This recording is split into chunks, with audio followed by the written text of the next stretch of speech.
우리가 함께 살펴볼 본문은 우리가 익히 너무나 잘 아는 변화산 사건이 있는 그런 본문입니다. 그런데 오늘 본문 시작을 28절에서 이렇게 시작하죠. 이 말씀을 하신 후 8일쯤 되어 라고 시작하시면서 변화산 사건을 이야기합니다. 이 말씀을 하신 후 8일쯤 되어. 그러면 여러분, 이 말씀이 도대체 어떤 말씀인가? 바로 변화산 사건 앞에 있는 말이겠죠. 앞에 예수님께서 이런 어떤 말씀을 하셨어요? 이 말씀이 있은 지 8일쯤 후에, 이렇게 되는 거예요. 이 말씀이 있은 후 8일쯤 후에라는 이 문장을 여기에 쓴 이유는 뭐냐 하면, 바로 오늘 본문 변화산 사건의 이 이야기가 바로 앞에 있는 예수님께서 하신 그 말씀과 아주 깊은 연결선, 연결고리가 있다는 거예요. 따로따로 떨어진 각각의 이야기가 아니라 앞에 했던 이야기하고 오늘 변화산 사건하고 깊은 연관성이 있다는 거예요. 그래서 앞에 이야기를 알아야 오늘 변화산 사건 이야기를 더 잘 알 수 있다. 그래서 성경 기자가 쓰면서 그냥 쓴 게 아니라 이 이야기가 있은 후 8일쯤 후에 이렇게 쓴 거예요. 자, 그러면 오늘 보면 바로 앞에 있었던 이 이야기는 어떤 이야기인가? 지난주에 설교했던 본문이죠. 베드로의 신앙 고백에 관한 이야기입니다. 예수님께서 물어보잖아요. 사람들이 나를 누구라 하느냐? 누구라 합니다. 그러면 너희들은 나를 누구라고 생각하느냐? 그때 베드로가 이렇게 얘기합니다. 주는 하나님의 그리스도십니다. 우리가 잘 아는 마태복음 버전을 보면 주는 그리스도시요 살아계신 하나님의 아들입니다. 그렇게 얘기합니다. 예수님께서 그 말씀을 들으시고 아주 기뻐하시죠. 기뻐하신 것으로 끝내는 것이 아니라 이어서 예수님께서는 자기가 사람들로 의해서 버림당하고 고난받고 죽어야 되는 메시아임을 말씀하셨어요. 그러자 이 베드로가 그 이야기를 듣고 마가복음에 따르면 항변했다, 그렇게 지난주에 말씀드렸습니다. 아니 예수님, 무슨 말씀입니까? 메시아가 죽다니요? 세상에 죽는 메시아가 어디 있습니까? 메시아는 이 땅에 와서 자기 백성을 구원해내고 자기 백성들을 힘들게 했던 사람들을 심판하는, 아니 그런 메시아로 오셔야지 메시아가 죽어버리면 어떡해요? 그리고 또 여러분, 베드로가 예수님을 따라올 때 자기 배도 버리고 그물도 다 던져버리고 예수님을 따랐잖아요. 아니 예수님, 내가 다 던져버리고 다 희생하고 헌신하고 주님을 따라왔는데 이제 따른 지 한 2년쯤 됐는데 주님 돌아가신다면 나는 뭐가 됩니까? 나는 도대체 그럼 뭘로 보상받습니까? 이런 마음으로 죽으시면 안 됩니다. 그렇게 얘기한 거예요. 예수님께서 이 베드로의 이야기를 듣고 뭐라고 얘기하세요? 야단을 치시죠. 사탄아 물러가라. 그렇게 얘기하잖아요. 그러면서 네가 어찌 사람의 일을 생각하느냐, 그렇게 얘기했다고. 사람의 일. 그 사람의 일이라는 게 뭐겠어요? 자기가 생각하는 메시아라고 따라왔는데 예수님 죽는다니까 나는 뭘로 보상받습니까? 이런 거예요. 왜 사람의 일을 생각하느냐? 나는 죽는 메시아다. 그렇게 지난주에 말씀하셨어요.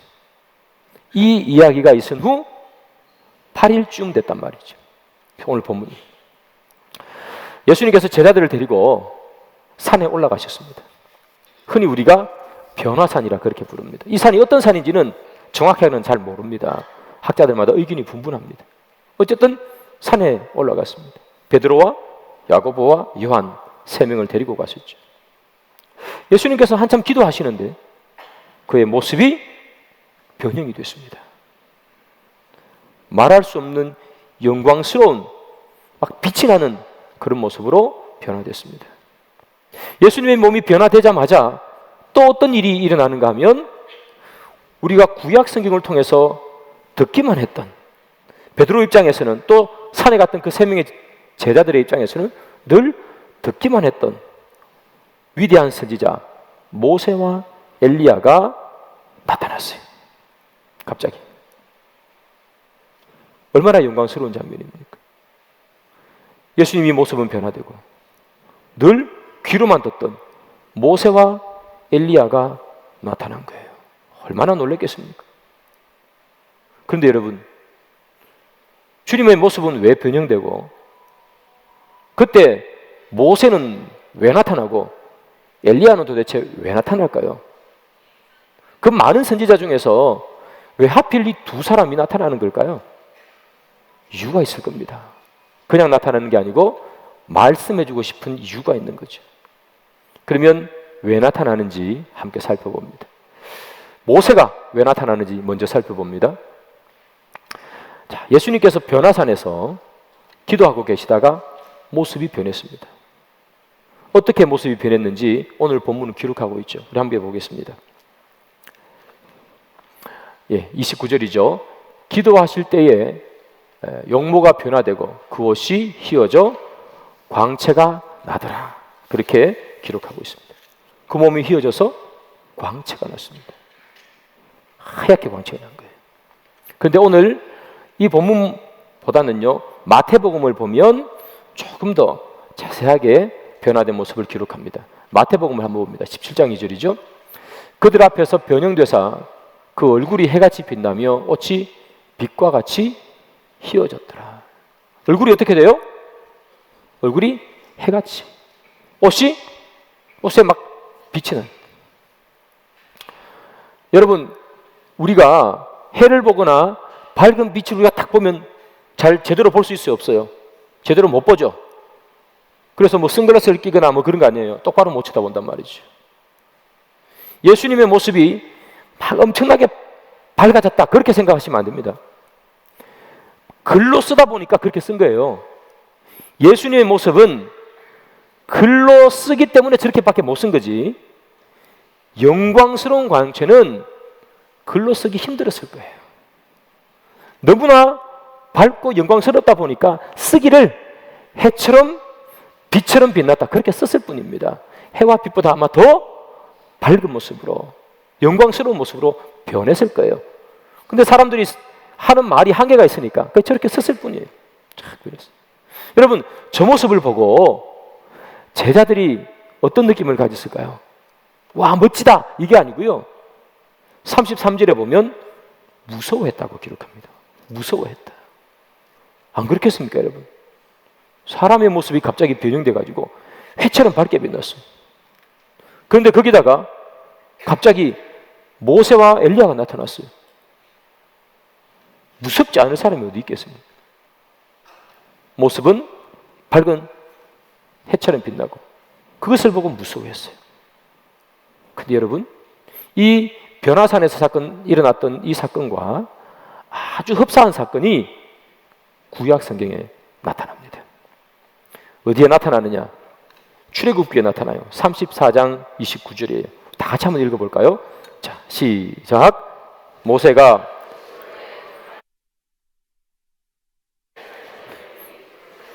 내려올 때에 모세는 자기가 여호와와 말하였으므로 말미암아 얼굴 피부에 광채가 나나 깨닫지 못하였더라.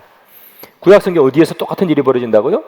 모세가 시내산에 올라가서 하나님을 만나고 하나님의 말씀을 받고 내려왔단 말이에요. 그러니까 모세의 피부에 뭐가 난다? 광채가 났어요. 막 빛이 난 거예요. 그 사람들이 그걸 보고 어떻게 했어요?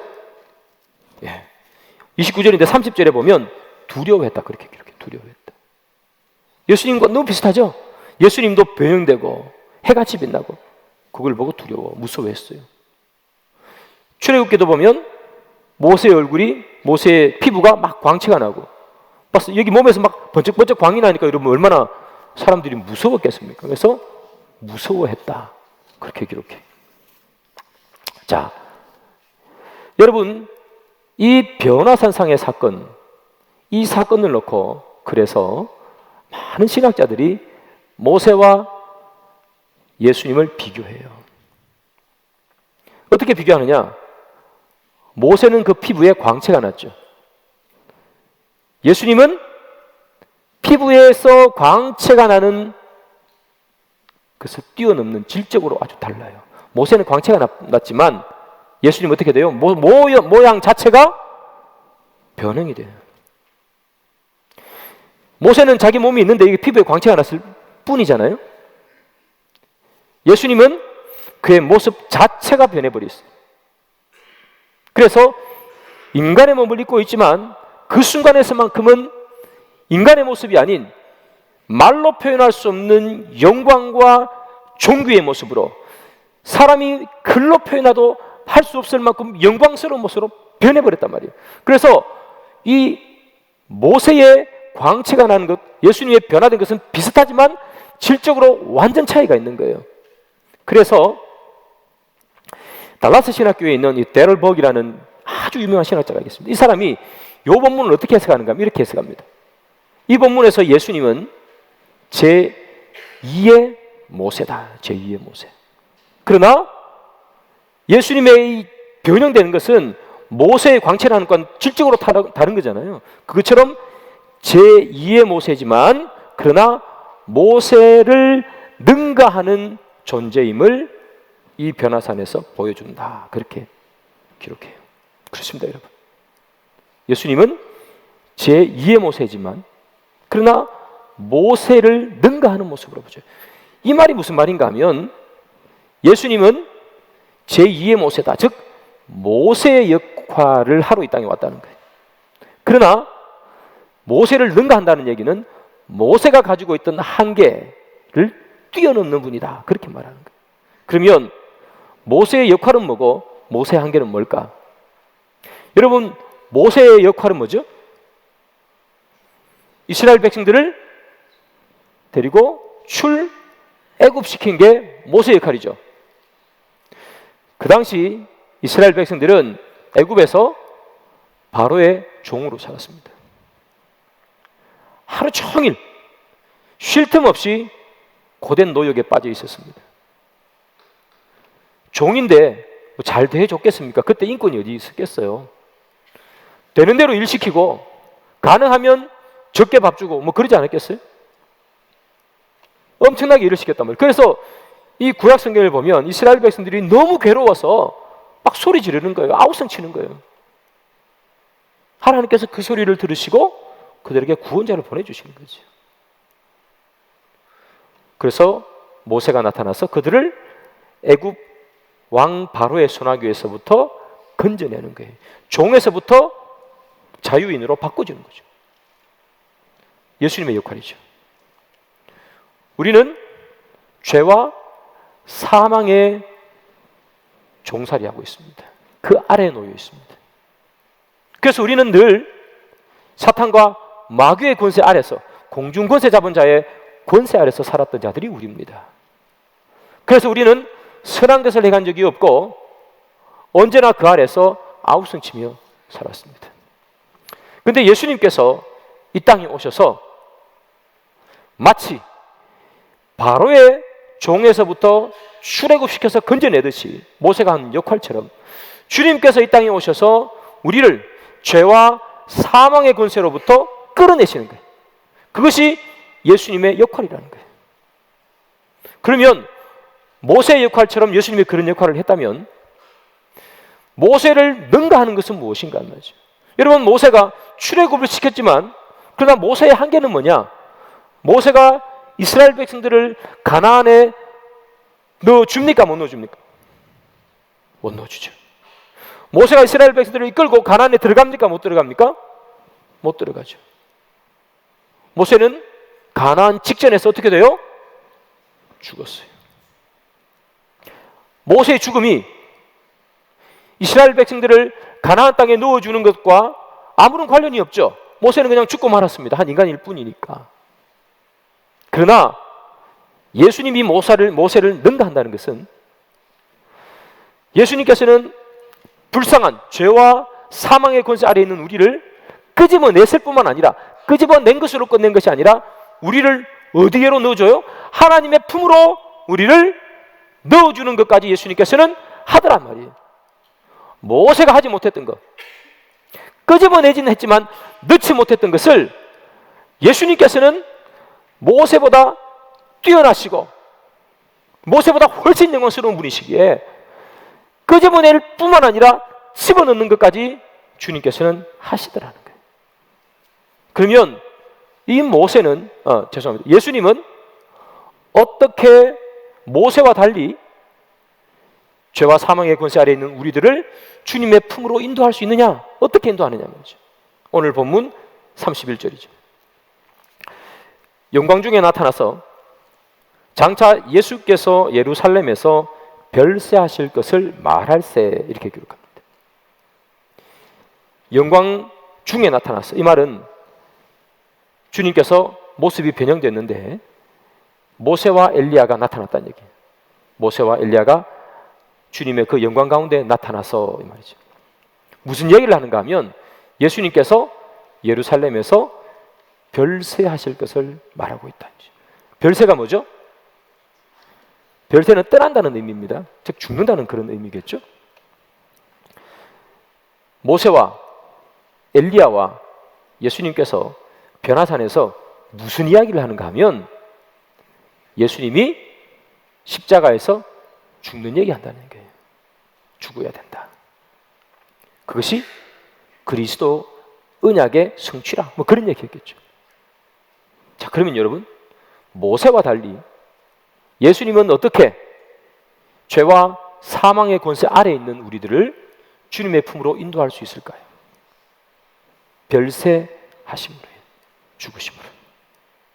그래서 나는 죽어야 된다. 죽으심으로 우리를 주님 품으로 인도하시는 거예요. 여러분, 8일쯤 전에 예수님께서 뭐라고 얘기했습니까? 나는 고난받고, 나는 버림받고, 나는 죽어야 되는 메시아라, 그렇게 얘기했잖아요. 그러니까 베드로가 안 됩니다 막 그랬잖아요. 오늘 본문에서 다시 한번 뭐 하는 겁니까? 못 박는 거예요. 8일 전에 얘기했던 거, 나는 죽어야 되는 메시아라.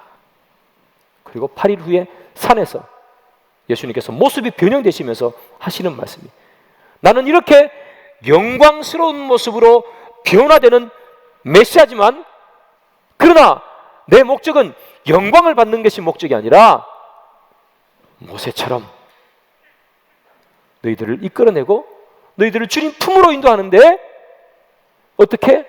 내가 별세함으로, 죽음으로 너희를 하나님 품으로 인도하는 자라, 그렇게 말하는 거예요.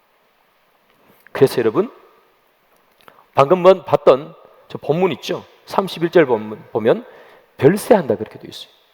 이 별세라는 이 단어가 헬라어로 무슨 단어인가 하면 여러분 익히 들어본 단어일 겁니다.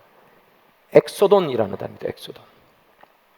엑소돈의 원형이 뭐냐면 엑소더스입니다. 엑소더스. 엑소더스는 출애굽기 할 때 출애굽을 엑소더스라고 그래요. 엑소더스. 예수님께서 그의 죽으심을 뭐와 연결시키는 거죠? 출애굽과 연결시키는, 출애굽과. 엑소더스. 여러분, 창세기는 영어로 뭐죠? 우리가 다 타고 싶어하는 차가 창세기, 제네시스. 출애굽기가 그래서 영어로 뭐예요? 엑소더스, 엑소더스. 예수님께서는 별세할 것, 자기의 죽음을 뭐와 연결시킨다? 예, 엑소더스, 출애굽과 연결시키는 거예요. 나의 죽음은 그냥 죽음이 아니라 이스라엘 백성들이 출애굽하는 것처럼 너희들을 죄와 사망의 권세로부터 끌어내는 것, 그게 내가 죽는 이유라는 거예요. 그래서 나는 죽어야 된다, 너희들을 구원하기 위해서. 그런데 베드로가 뭐래요? 안 됩니다 그러잖아요. 8일 전에 안 됩니다, 안 됩니다. 항변하잖아요. 그래서 예수님께서 야단치는 거죠. 나는 죽어야 돼.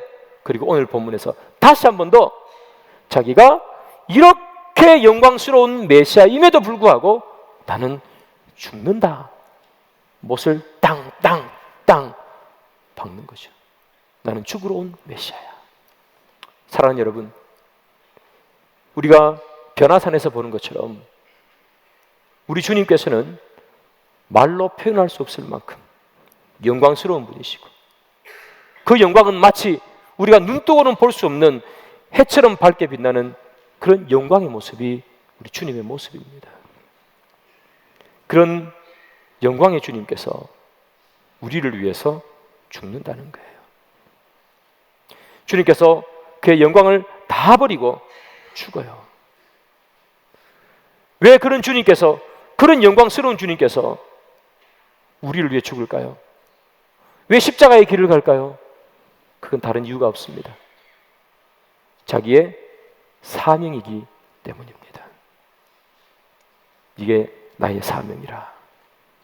주님께서 십자가에 죽으실 것을 자기의 사명으로 알았기 때문에 그는 영광과 존귀를 받을 수 있지만 영광과 존귀를 받기를 포기하십니다. 그리고 주님께서 뭐라고 그러십니까? 너희들이 자기의 십자가를 지고 자기를 부인하고 나를 따르라, 그러지 않습니까?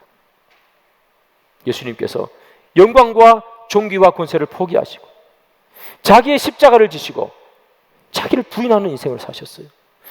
주님은 메시아시지만 그의 평생에 메시아이심을 늘 거부했습니다. 메시아로 영광받을 수 있지만 그는 메시아임을 늘 거부했단 말이에요. 그래서 사람에게 끌려다니시고 십자가에 죽으시고, 그래서 이 본문을 통해서 주님께서 우리에게 말씀하시는 것 또한 마찬가지겠죠. 우리가 사명을 따라 사는 사람이 되어야 된다는 것을 말하고 있습니다. 우리에게 주어진 사명, 어떤 사명입니까? 지난주 본문과 오늘 본문이 연결된다 그러지 않습니까? 어떤 사명이죠? 우리의 십자가를 지고 나를 부인하는 삶이죠. 그 삶을 살 것을 주님께서는 우리에게 요구하고 있는 것입니다. 나도 이렇게 영광스러운 나도 사명을 위해서 나도 별세하지 않느냐, 엑소더스 하지 않느냐. 너희들을 엑소더스 시키기 위해서 내가 별세 엑소더스 하지 않느냐. 너희들도 나를 따라 그 사명을 따라가는 삶을 살아야 된다는 것을 말하고 있습니다. 사명을 따라 살기 때문에 자기를 부인하고 자기 십자가를 질 수 있는 거예요. 사명을 다 잃어버리면 십자가를 질 필요도 없고 자기를 부인할 필요도 없습니다. 세상 사람들은 사명이 없어요. 사명이 없잖아요. 그들이 가지고 있는 사명이 뭐가 있습니까? 잘 먹고 잘 사는 사명밖에 없는 거예요. 그래서 그들은 될 수 있는 한 잘 먹고, 될 수 있는 한 잘 살고, 될 수 있는 한 잘 즐기면 그들에게 제일 좋은 거 아니겠습니까? 사명이 없으니까 그렇게 사는 거예요. 그러나 사명이 있으면 자기를 부인하고 자기 십자가를 질 수 있는 거예요.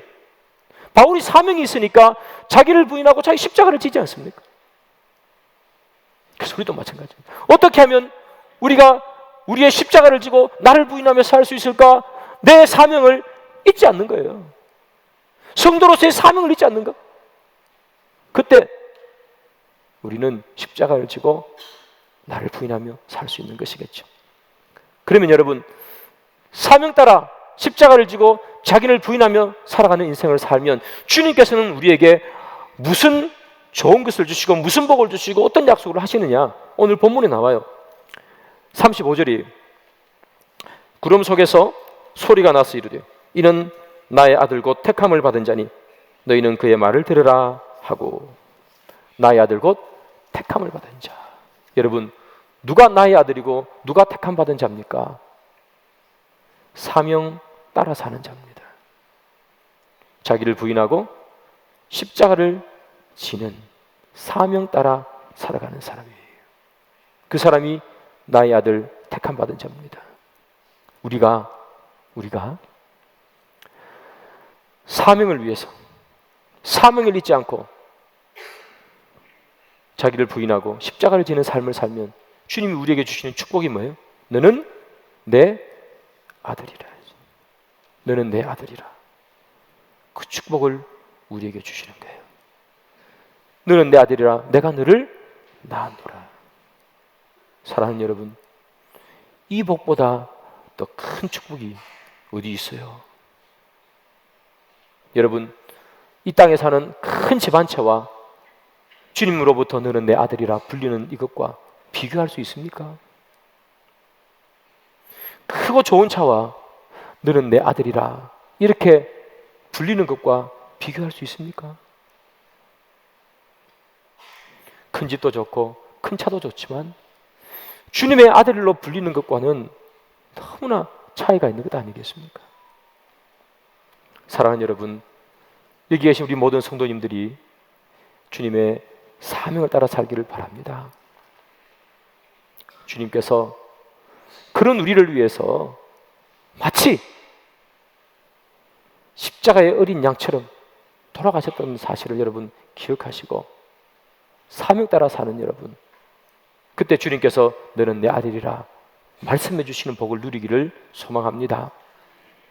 자, 변화산에서 모세가 나타났습니다. 근데 모세 말고 또 한 명이 더 나타나죠? 누구죠? 엘리야가 나타납니다. 엘리야가. 엘리야는 왜 나타났느냐? 여러분, 이 엘리야는 구약에 많은 선지자들이 있는데 그 선지자들의 대표로서 나타나는 게 엘리야입니다. 그런데 구약에 많은 이 선지자의 대표지만, 그러나 이 엘리야가 다른 많은 구약의 선지자들과 딱 차이 나는 게 하나 있습니다. 엘리야도 기적도 일으키고 하나님의 말씀도 선포했고요, 다른 많은 선지자들도 기적을 일으키기도 하고 하나님의 말씀을 선포하기도 하잖아요. 그러나 다른 많은 선지자들은 경험해보지 못한 유일한 딱 한 가지를 이 엘리야가 경험해요. 그게 뭘까요? 엘리야는 죽지 않고 하늘로 올라갔어요. 그래서 열왕기하 2장에 보면 이렇게 기록합니다. 하늘로 올라가더라. 하늘로 올라가더라. 그게 차이예요. 여러분, 예수님께서 십자가에서 죽으셨어요. 그런데 죽음으로 끝나는 것이 아니죠. 다시 죽음의 권세를 깨고 부활하셨어요. 부활하시고 이 땅에서 제자들을 만나시죠. 그걸로 끝나는 게 아니고 또 어떻게 돼요? 하늘로 올라가시네요. 하늘로 올라가세요. 엘리야가 나타난 이유입니다. 모세가 나타나서 우리에게 뭘 얘기해줘요? 죄와 사망의 권세부터 우리를 끌어내어 주신 제2의 모세이신 주님. 그러나 끌어내는 것으로 마치는 것이 아니라 주님의 품으로 인도하시는 주님, 그게 모세잖아요. 그러면 주님의 품으로 인도하는데 엘리야가 죽음을 보지 않고 하늘로 올라간 것처럼 우리도 또한 다 죽죠. 안 죽는 인생이 어디 있습니까? 그러나 우리도 또한 예수님처럼 다시 부활해서 하늘로 올라가서 주님의 영광의 보좌에 함께 앉는다, 안 앉는다? 앉는다는 거예요. 엘리야가 나타난 이유입니다. 모세, 엘리야 합쳐서 우리에게 해주는 말씀, 주님께서 우리를 구원하시고 우리를 다시 살리셔서 하늘 보좌 위로 우리를 올려주시는 것, 이것을 모세와 엘리야가 나타난 이유예요. 변화산 사건이 얘기하는 핵심입니다. 이게 바로 왜 변화산 사건을 우리에게 말씀하신, 바로 이것을 이야기해 주시는 거죠. 너희들은 구약에 마치 모세와 엘리야처럼 내가 너희들을 건져내고 하나님 품으로 올려보내겠다, 그 선언을 하시는 게 변화산 사건이에요. 무엇을 통해서? 별세하심으로, 예수님이 죽으심으로 내가 그것을 이루어내겠다, 그게 변화산 사건의 이야기입니다. 자, 그런데 이 모든 광경을 보고 있던 베드로가 뭐라고 얘기해요? 주님, 이것이 너무 영광스러우니까 내가 초막 셋을 짓겠습니다. 하나는 주님을 위해 짓고, 하나는 모세를 위해 짓고, 하나는 엘리야를 위해서 초막 3개를 짓겠습니다. 그렇게 얘기하죠. 사랑하는 여러분, 예수님은 자기가 죽음으로 말미암아 우리를 구원하겠다 이렇게 얘기하는데, 모세는 하는 말이 초막 3개를 짓겠대요. 흔히 이것을 우리가 뭐라고 얘기하는가 하면 맥락에 맞지 않는 말이에요. 맥락에 맞지 않는 말. 뜬금없는 말 하는 거, 무슨 그런 열기가 다 있냐. 예수님 죽겠다는데 초막 셋은 지어서 뭐 하겠습니까? 엉뚱한 말을 하고 있는 거예요. 엉뚱한 말. 그래서 33절에 이렇게 기록해요. 자기가 하는 말을 자기가 알지 못한다는 거예요. 지가 무슨 말 하는지 몰라요, 여러분. 내가 초막 3개를 짓겠습니다 하는데 이게 무슨 말인지 알지도 못하고 그냥 입에서 나온 대로 말하는 거예요. 이게 혼자 저 멀리 떨어져 있어가지고 외로워서 하는 말이 아니고요. 예수님이 계시고 예수님이 영광 중에 모습이 변화되시고 모세와 일리야가 나타나는 그 영광스러운 장소에서 무슨 소리 한다? 엉뚱한 소리 한다는 거예요. 엉뚱한 소리. 우리가 여러분 예수님이 누군지 모르면, 구원이 무엇인지 모르면 예배당에서 예배드려도 엉뚱한 소리 하는 것이 인간입니다. 열심히 예배드리고 두 손 들고 찬양하고 영광 영광 다시 오실 주님 그렇게 찬양하고 엉뚱한 소리예요. 세상 살아가는 돈 버는 이야기, 음담패설, 세상에 많은 재밌는 이야기들 하고 웃고 떠든단 말이에요. 그게 사람이라는 거예요. 베드로가 시장 통해서 이런 얘기 한 거 아니에요. 엉뚱한 소리 한 게 아닙니다. 그 영광스러운 장소에서 엉뚱한 소리 하는 겁니다. 왜 엉뚱한 소리 할까요? 예수가 왜 죽어야 되는지 모르니까, 구원이 뭔지도 모르니까, 그 영광스러운 모습을 보면서 엉뚱한 소리 하지 않습니까? 저와 여기 계신 우리 모든 성일교회 성도님들은 이런 엉뚱한 소리 하지 않기를 바랍니다. 예배를 열심히 드리고 찬양을 열심히 하고 기도 열심히 하고 돌아서서 우리가 하는 이야기가 세상에서 재밌는 이야기하며 웃고 떠들고 놀고 그런 이야기를 우리가 하면서 즐거워하고 음담패설이나 하면서 낄낄거리고 웃는 우리의 모습이 우리 가운데 있지는 않습니까? 사랑하는 여러분, 주님 말씀하신 것처럼 우리의 입에서는 엉뚱한 소리 나오는 것이 아니라 나를 부인하는 이야기, 그리고 내 십자가를 지는 이 이야기들이 우리 가운데서 있어야 돼요. 예수님께서 언제 엉뚱한 이야기 하시는 거 보셨습니까?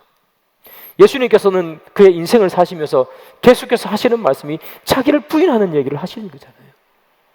메시아지만 영광받기를 거부하시고, 그는 창조주이시지만 존경받기를 거부하시고, 나는 죽어야 하느니라. 이게 뭐예요? 존경받기를 거부하는 모습 아니에요? 말씀의 결론을 맺습니다. 사랑하는 성일교회 성도 여러분, 저와 여러분들은 너무나 연약한 사람입니다. 설교하는 저도 마찬가지입니다. 저는 이렇게 설교하면서 엉뚱한 소리 할 수 있고, 여러분들도 말씀을 듣고 기도하면서 엉뚱한 말 할 수 있습니다. 그때 우리가 기억하십시오. 우리는 결코 엉뚱한 이야기하는 그런 사람들이 아니라 나를 주님 앞에 복종시키고 나를 부인하고 십자가를 지는 그런 이야기들이 우리 입에서 나와야 됨을 기억하시기를 소망합니다.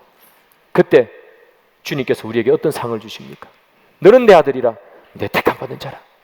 사랑하는 여러분, 그 영광의 부르심에 합당하게 행동하시는 저와 여러분들 되기를 주님의 이름으로 축복합니다.